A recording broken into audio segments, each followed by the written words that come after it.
আমি তোমাদের সাথে আজকে একটা ডায়েটের চিকেনের রেসিপি শেয়ার করব, যেটা ডায়েট করছে তাদের জন্য এটা খুব হেল্পফুল।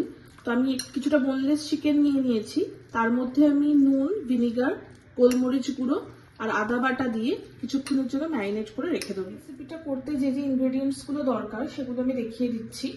যেমন আমি এখানে কিছুটা পেঁয়াজ নিয়েছি, যার পেটালসগুলোকে আমি ছাড়িয়ে নিয়েছি এরকমভাবে। আমি এখানে 3টে প্যাপ্রিকা নিয়েছি, এরকমভাবে স্লাইস করে কেটে নিয়েছি। আর নিয়েছি half bell pepper, red bell pepper. আর নিয়েছি কিছুটা বকচুই পাতা, যেটা তোমরা মার্কেটে জিজ্ঞেস করলে পেয়ে যাবে। আর নিয়েছি কিছুটা রসুন কুচি। আর লাগছে আমাদের রেড চিলি সস। আচ্ছা, আমি তাহলে এখানে রেসিপিটা শুরু করছি। প্রথমে আমি একটা ফ্রাইং প্যান নিয়ে নিয়েছি, ওভেনে গরম করতে বসিয়েছি।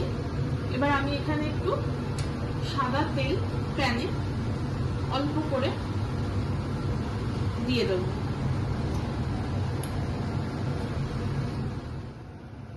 তেল গরম হয়ে গেছে, এবার আমরা এখানে রসুন কুচিটা তেলের মধ্যে দিয়ে দেবো।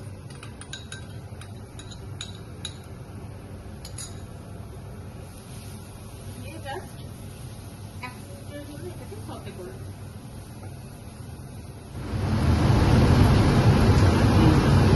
আচ্ছা, রসুনটা এখানে আমরা 1 মিনিটের জন্য সতে করে নিয়েছি। এবার আমরা এর মধ্যে আমাদের যে ম্যারিনেট করে রাখা চিকেনটা সেটা দিয়ে দেবো।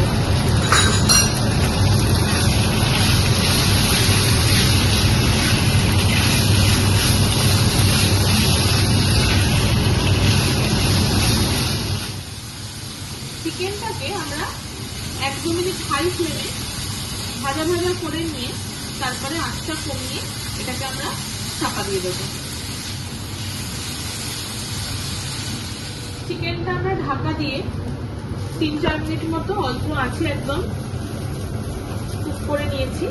এবার আমি এর মধ্যে বাকি ইনগ্রেডিয়েন্টস গুলো সব মিশিয়ে দেবো।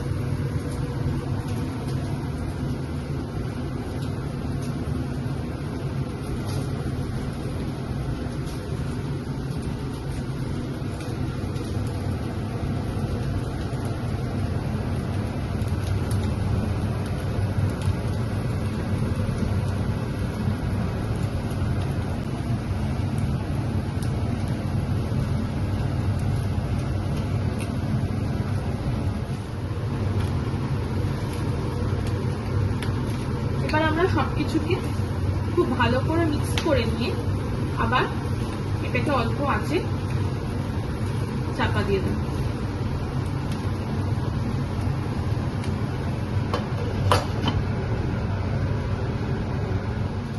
দু 3 মিনিট পরে ঢাকনা খুলে আমরা একটু স্বাদ মতো নুন দিয়ে আবার এটাকে ভালো করে মিক্স করে নিয়ে চাপা দিয়ে দেবো। চিকেনে অলরেডি আমাদের ম্যারিনেশনে নুন দেওয়া ছিল, তাই সেই বুঝে অ্যাডজাস্ট করে আপনারা নুনটা দেবেন। 2 মিনিট পর এবার আমরা এর মধ্যে একটুখানি রেড চিলি সস দিয়ে পুরো জিনিসটাকে খুব ভালোভাবে মিশিয়ে নেব।